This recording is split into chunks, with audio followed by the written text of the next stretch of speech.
जरा ध्यान से देखिए इस तस्वीर को। एक बीजेपी का नेता है और दूसरा हिंदू धर्म का ठेकेदार है। ये दोनों आईपीएल में शाहरुख खान की टीम ने बांग्लादेश को प्लेयर को खरीदा है, इसीलिए उनका कहना है कि बांग्लादेश का प्लेयर आईपीएल में नहीं खेलेगा, नहीं तो शाहरुख खान का जो टीम है उसको बैन कर दिया जाएगा आईपीएल में, और वो इसका विरोध कर रहे हैं। और ये दोनों लोग हैं, एक हिंदू धर्म के ठेकेदार हैं और दूसरा जो खुद बीजेपी के लीडर हैं। जरा इनसे ये पूछिए, शेख हसीना क्या ग्रेटर नोएडा का पैदाइश है उनका? क्या ग्रेटर नोएडा में उनका मायके है, या दिल्ली में उनका मायके है, या इंडिया उनका ससुराल है? वो क्या कर रही है इंडिया में? आपको, मुझे, सबको पता है कि हिंदुओं पे बांग्लादेश में जो हमला हो रहा है वो क्यों हो रहा है, अल्पसंख्यकों पे हमला हो रहा है वो क्यों हो रहा है? वो इसलिए हो रहा है क्योंकि हम शेख हसीना को यहां रखे हुए हैं, उनको पनाह दिए हुए हैं। तो जाहिर सी बात है, बांग्लादेश से भगोड़ी है शेख हसीना। रीजन जो भी हो मुझे उसमें नहीं पढ़ना है, कारण कुछ भी हो मुझे उसमें नहीं पढ़ना है, बट आके तो छिपी हुई है भारत में ही ना। लेकिन इस पे सवाल जवाब कोई नहीं करेगा, ना बीजेपी का लीडर करेगा, ना ये हिंदू धर्म के रक्षक करेंगे, कोई नहीं करेंगे। सरकार से ये सवाल कोई नहीं करेंगे कि शेख हसीना क्या ग्रेटर नोएडा की पैदाइश से या इंडिया की पैदाइश से, वो क्या कर रही है यहाँ पे। इस पे कोई बीजेपी वाले नहीं बोलेंगे। वो क्या बोलेंगे? एक टारगेट पकड़ेंगे। क्यों पकड़ेंगे? क्योंकि हिंदू धर्म तो करना है ना लास्ट में, हिंदू मुस्लिम तो करना है ना लास्ट में। इनको हिंदू धर्म से कोई मतलब नहीं है, इनको अपना पाठशाला चलाना है हिंदू मुस्लिम के बल पे। आप बताओ, आईपीएल में जब प्लेयर का नाम लिस्टेड किया जाता है, क्या बीसीसीआई को या गवर्नमेंट ऑफ इंडिया को इसकी इंफॉर्मेशन नहीं दी जाती है कि कौन प्लेयर बाहर से आ रहा है, कौन प्लेयर खेल रहा है? क्या बीसीसीआई को पता नहीं होता है? उस समय बांग्लादेश, पाकिस्तान, ऑस्ट्रेलिया, दक्षिण अफ्रीका, जहां से भी कंट्री से दो प्लेयर्स आते हैं, उनको उस समय क्यों नहीं बैन करते हैं? क्योंकि हमें उस समय राजनीति लाभ नहीं मिलता है ना। हमें जब राजनीति लाभ मिलेगा उस हिसाब से हम पॉइंट को उठाएंगे और उस हिसाब से हम उस पॉइंट को, उस मुद्दा को यूज करेंगे। इनको हिंदू धर्म से मतलब नहीं है, इनको मतलब है हिंदू मुस्लिम करने से। आज देश में स्थिति यही है। इसी बर्फीली चोटियों वाला स्विट्जरलैंड नए साल के जश्न में धमाके से दहल गया। मैं आपको बता दूं, स्विट्जरलैंड के एक रेस्टोरेंट में नए साल का पार्टी चल रहा था। बेसमेंट में धमाका हुआ जिसके कारण 150 से ज्यादा लोग घायल हो गए। 40, 45, 46, 47, 48, 49, 50 लोगों की जान चली गई है। धमाके का सही विवरण अभी पता नहीं चला है, उसके पीछे का रीजन क्या है, बट स्विट्जरलैंड के लोकल पुलिस के अनुसार यह बताया जा रहा है कि धमाका बेसमेंट में हुआ है। किसे पता था कि हम नए साल का जश्न मना रहे हैं और ये हमारे लिए आखिरी रात होगी। स्विट्जरलैंड के समय अनुसार 1 बजे की घटना है। अरे बिहार में तो बेटा शादी बुढ़ापे में करोगे, हम लोग 3-4 बच्चे हो जाते हैं। लड़की हम लोग तुम्हारे बिहार से जाएंगे, बिहार में 20-25 हजार रुपए मिल जाते हैं। तो सुना आपने, मंत्री का बिगड़ा हुआ रूप है, ये करेंगे महिला सशक्तिकरण। मैं आपको बता दूं, उत्तराखंड के कैबिनेट में महिला सशक्तिकरण एवं बाल विकास मंत्री रेखा आर्या के पति हैं ये गिरधारी लाल साहू, और ये करेंगे महिला विकास, महिला सशक्तिकरण।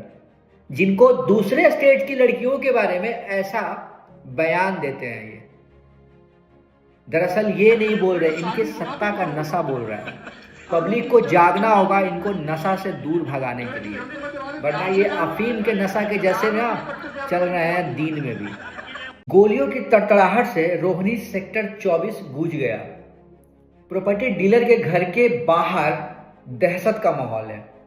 आपको बता दूं, रोहिणी सेक्टर 24 में एक प्रॉपर्टी डीलर के घर के बाहर हवाई फायरिंग किया गया और घर के अंदर पार्किंग में बहुत सारा गोलियां चलाया। करीब 2 दर्जन के आसपास गोलियां चली, जिसके कारण इलाके में दहशत मचा हुआ है।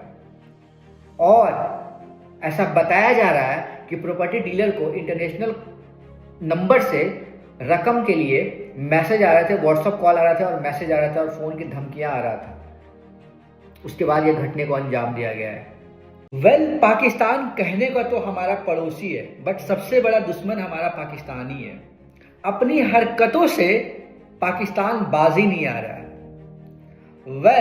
ऑपरेशन सिंदूर के तहत पाकिस्तान को जो मुंह की खानी पड़ी, उसकी हार अभी तक वो बर्दाश्त नहीं कर पा रहा और उसको वो किसी तरीके से जीत में कन्वर्ट करने का कोशिश पे कोशिश करते आ रहा है और उसके लिए झूठे मूठे फर्जी सबूत तैयार करने पे हमेशा तत्पर रहता है। अभी हाल फिलहाल सोशल मीडिया पे अमृतसर में सैन्य ठिकानों पे ऐसा पाकिस्तान का कहना है कि हमने वहां पे हमला किया, वहां पे क्षति पहुंचाया है, बट जो ग्राफ आया उसके अनुसार ऐसा कुछ सच्चाई है ही नहीं। तो पाकिस्तान अपने पे ध्यान देगा अगर तो अच्छा है। आप ड्राइव करते समय तेज म्यूजिक सुनना पसंद करते हैं तो वो आपके लिए हानिकारक भी हो सकती है एक तरीके से, इसीलिए थोड़ा ध्यान रखें। एक सर्वे के अनुसार यह बताया गया है कि अगर आप गाड़ी चलाते समय लाउड म्यूजिक का शौकीन है तो वो आपको नुकसान भी दे सकता है। इसीलिए छोटी छोटी चीजों को ध्यान में रखते हुए ड्राइविंग किया कर। हमारे देश में ईसाइयों पर हो रहे हमले, लगातार हो रहे हमले कई सारे सवाल खड़े करते हैं। दरअसल हमारे देश में 2 चेहरे हैं। एक चेहरा जो है ईसाइयों को सपोर्ट करता है, दूसरा चेहरा जो है ईसाइयों को पीटता है, मारता है। अगर वो अपना त्योहार मनाते हैं, जैसे क्रिसमस डे अगर मनाते हैं, अगर वो टोपी लगाते हैं क्रिसमस डे का, तो उनको मारा जाता है। और हमारे देश में एक जो चेहरा है, जैसे प्रधानमंत्री खुले मंच पे ईसाइयों को सपोर्ट करते हैं और कहते हैं ईसाइयों से हमारा गहरा नाता है। तो हमारे देश में 2 तरह की मानसिकता के लोग हैं। कुछ मानसिकता के लोग हैं वो कहते हैं कि ईसाई जो है वो धर्म परिवर्तन करवाते हैं, बट सुप्रीम कोर्ट के एडवोकेट के अनुसार ऐसा कोई भी मामला अभी तक सुप्रीम कोर्ट या हाई कोर्ट में नहीं गया है जिसमें ईसाइयों पे ये दोष लगाया गया है कि वो जबरदस्ती धर्म परिवर्तन करवा रहे हैं। तो फिर ये दोहरी मानसिकता क्यों? क्या वो हमारे देश के नागरिक नहीं है? कफ सिरप का मामला इतना ज्यादा सुर्खियों में है ना, जिसके कारण अब कफ सिरप बिना डॉक्टर के सलाह के नहीं मिलेंगे। डॉक्टर साहब पर्चा लिखेंगे ना, तब कफ सिरप मिलेगा बाबू। देश के सबसे स्वच्छ शहर इंदौर में 1400 से ज्यादा लोग बीमार है गंदा पानी पीने के कारण और 14 लोगों की मौत हो गई है। और मिनिस्टर साहब मीटिंग खेल रहे हैं, मीटिंग। और मीटिंग में क्या हो रहा है? कोई नतीजा नहीं निकल रहा। वही घिसा पिटा डायलॉग, सब अपने अपने जिम्मेदारियों से बच रहे हैं। और मंत्री साहब का क्या काम है? एक चेक काट देते हैं और चेक काट के पीड़िता को देने चले जाते हैं। क्या चेक अपने घर से देते हो आप? जनता का टैक्स का पैसा है वो, उसे ऐसे काटते हो और दे देते हो। और क्या वो एक 2 लाख 3 लाख का चेक से उस परिवार का जो दुख है वो वापस आ सकता है? उस इंसान को जो खोया है क्या वो वापस आ सकता है? ये सिर्फ हुआ है आपकी लापरवाही से, नेताओं की लापरवाही से हुआ है। कहने को तो इंडिया का सबसे स्वच्छ शहर है इंदौर, बट लोग गंदा पानी पीने के कारण डेथ हो रहा है। अब तो सुनने में भी ऐसा लग रहा है कि सिर्फ कागजों में स्वस्थ शहर रह गया ये, ऊपर से चमाचम नीचे से गंदगी। तो शहर को तो सफा सब बना दिया, बट जो बेसिक स्ट्रक्चर होता है उसको तो आपने तबाह कर दिया। 1400 लोग, ये छोटी मोटी बात नहीं होती है। मैं दिल्ली में रहता हूं, मैं दिल्ली में नगर निगम का पानी मैं यूज नहीं करता हूं, पता है क्योंकि उसमें भी गंदगी आती है। कभी साफ कभी गंदा। तो ये हाल है हमारे देश के सिस्टम का। हम बस नंबर 1, नंबर 2, नंबर 3 अर्थव्यवस्था बनते रहेंगे, लेकिन जो बेसिक स्ट्रक्चर है हमारा वही सही नहीं है। मानवाधिकार आयोग इसमें कूदा है, वहां के सीएम से रिपोर्ट मांगा गया है इसके पीछे का। आपको क्या लगता है रिपोर्ट में सब चीज सही बताया जाएगा? आम लोगों की जान की कोई कीमत नहीं है इस देश में, कोई कीमत नहीं है इस देश में। आम लोगों की जान की कोई कीमत नहीं। मध्य प्रदेश के सीएम को हमेशा मैं पकौड़ा ही खाते देखता हूं, उनको कभी फोटो खिंचाते हुए। आधा से ज्यादा मध्य प्रदेश की जो आबादी है ना भूखे सो रही है, और इन्हें तो पकोड़ा चाय ये वो, उनको शर्म भी नहीं आता है कि हम कैमरे के सामने इतना ज्यादा बेशर्म कोई कैसे हो सकता है यार? कोई कैसे हो सकता है? आपकी आधा से ज्यादा जनता जिसको खाने के लिए लाताज है, वो मुहताज है वो। ये हाल है हमारे देश के नेताओं का। हाई लेवल मीटिंग हुआ लेकिन जवाब वही पुराना। हाई लेवल मीटिंग तो हुआ बट जवाब वही पुराना।